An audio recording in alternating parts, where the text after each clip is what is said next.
வாங்க சின்ன வெங்காய புளிக்குழம்பு எப்படி செய்யணுங்கிறத பார்த்துக்குருவோம். முதல்ல ஸ்டவ் ஆன் பண்ணிவிட்டு கடாயை வச்சு இப்போ இதில் தேவையான அளவு எண்ணெய் ஊற்றணும்.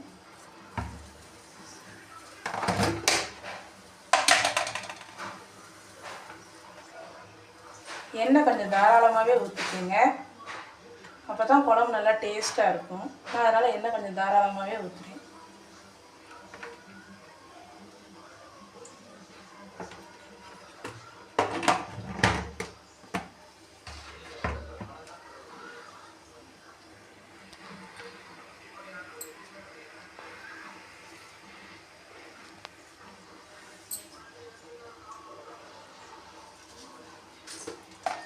எண்ணெய் காஞ்சிடுச்சு. எண்ணெய் காயவும் தெரிக்குது பார்த்திங்கன்னா. எண்ணெய் காயம் கொஞ்சம் கடுகு போடுறோம்.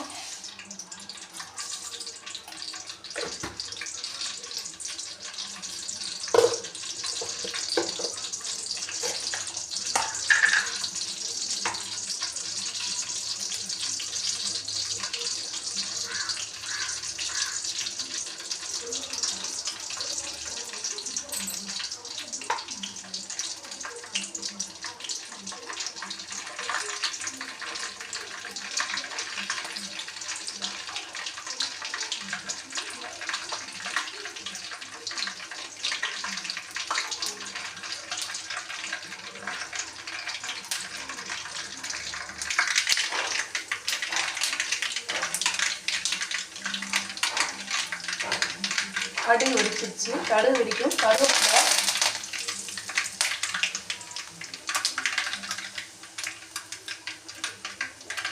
கருவேப்பிலை போட்டு நான் அடுப்பை கொஞ்சம் ஸ்லோ பண்ணி வச்சுருக்கேன். குறைச்சிட்டு சின்ன வெங்காயத்தை கட் பண்ணி தண்ணியில் போட்டிருக்கேன்.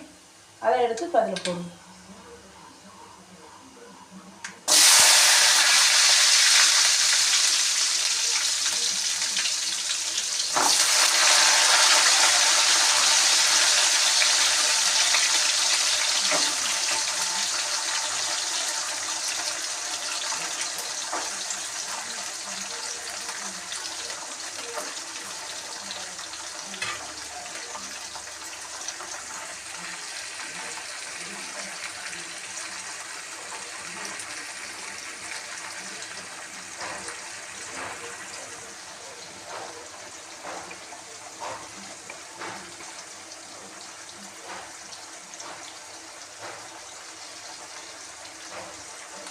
அடுப்பை சிம்மில் இருந்து எடுத்துட்டு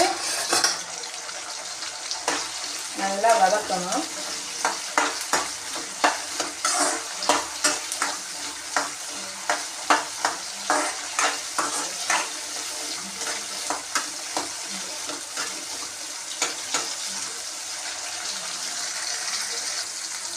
வெங்காயம் நல்லா கண்ணாடி பதத்துக்கு இருந்தால் இந்த பதத்துக்கு வரணும். நல்லா பாருங்கள், இந்த பதத்துக்கு வரணும்.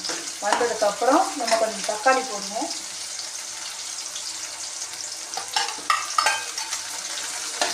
நான் குட்டி தக்காளிங்கிறனால 4-5 தக்காளி எடுத்தேன். பெரிய தக்காளி எப்படின்னா இங்கே 2 தக்காளி போடும். ஏன்னா புளி ஊற்றுறோம் இல்லையா, அதனால.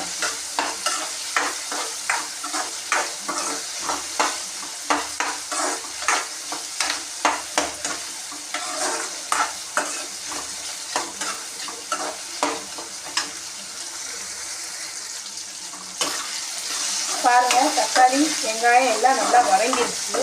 இப்போ தேவையான அளவு தண்ணி ஊற்றிக்கிறேன். எங்கள் வீட்டில் 4 பேருங்கிறதுனால நான் அதுக்கு தகுந்த மாதிரி தண்ணி ஊற்றுறேன். உங்கள் வீட்டில் எத்தனை பேரோ அதுக்கு தகுந்த மாதிரி தண்ணி ஊற்றிக்கிறேன். ஏன்னா அளவு தான் ரொம்ப முக்கியம்.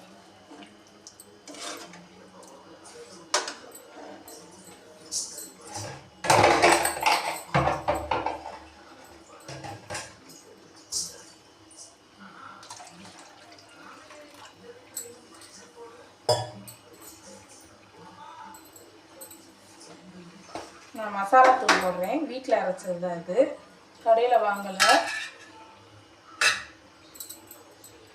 வீட்டில் அரைச்ச மசாலா தூளுங்கிறதுனால காரம் அவ்வளோவா இருக்காது. அதனால் கொஞ்சம் நான் தாராளமாகவே போடுறேன்.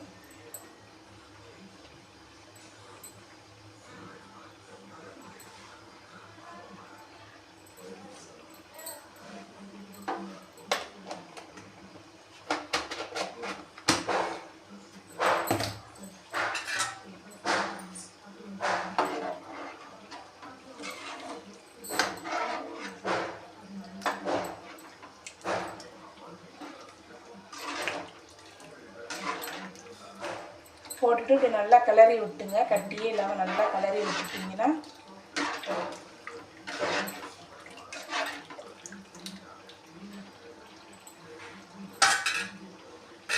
ஒரு 10 நிமிஷம் மூடி போட்டு வச்சாலும் சரி, அப்படியே வச்சுருந்தாலும் சரி, ஒரு 10 நிமிஷம் கொதித்து நல்லா வரையில் நான் உங்களுக்கு காட்டுறேன். நல்லா பாருங்கள், நல்லா கொதிக்கிற ஸ்டேஜ், கொதிக்க போகிற ஸ்டேஜு. இந்த ஸ்டேஜில் வந்து நான் கொஞ்சம் மஞ்சள் தூள் போட்டுக்கிறேன்.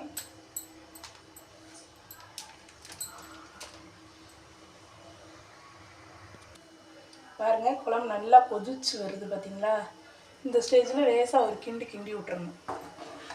இந்த லேசாக ஒரு கிண்டுங்க.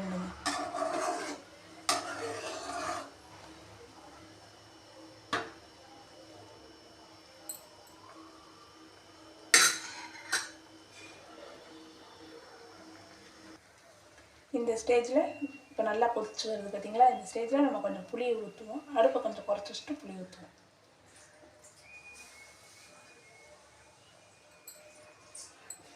ஒரு எலுமிச்சம்பழம் சைஸ் புளி நான் வந்து எடுத்து கரைச்சி வச்சுருக்கேன். இப்போ அதை வடிகட்டி ஊற்றுவோம்.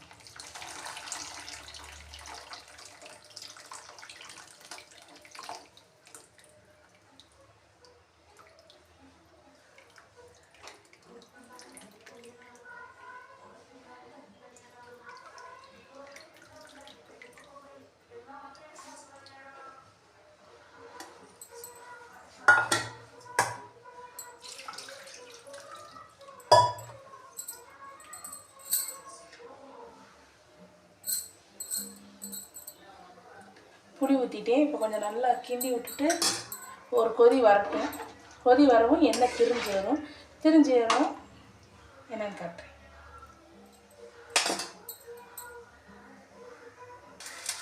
இந்த ஸ்டேஜில் நம்ம கொஞ்சம் உப்பு போட்டுக்கிடுவோம்.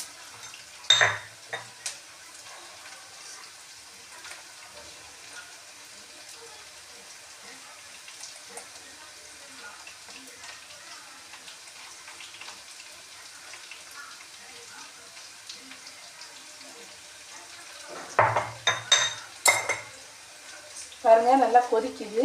இன்னும் 5 நிமிஷம்னா நல்லா கொஞ்சம் சுண்டி வந்துடும். பாருங்கள், எண்ணெயெல்லாம் அப்படியே எவ்வளோ அழகாக அப்படியே சுற்றி திரிஞ்சு வந்து குழம்பு கொஞ்சம் தான் நல்லா திக்னஸாக தெரியுதா பாருங்கள்.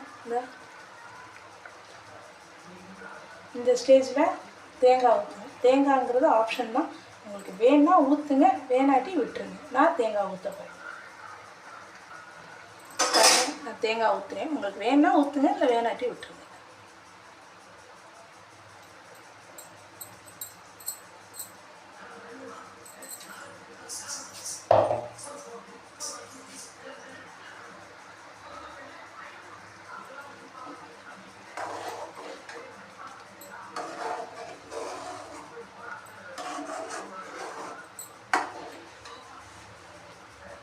அவ்வளோதான். இந்த ஸ்டேஜில் நீங்கள் இறக்கன்னு நினச்சாலும் இறக்கலாம். இல்லை இன்னும் கொஞ்சம் எனக்கு திக்னஸ் வேணும் அப்படின்னா இன்னும் ஒரு 2 நிமிஷம் நல்லா கொதிக்க விட்டிங்கன்னா அது நல்லா திக்னஸ்ஸாக வரும்.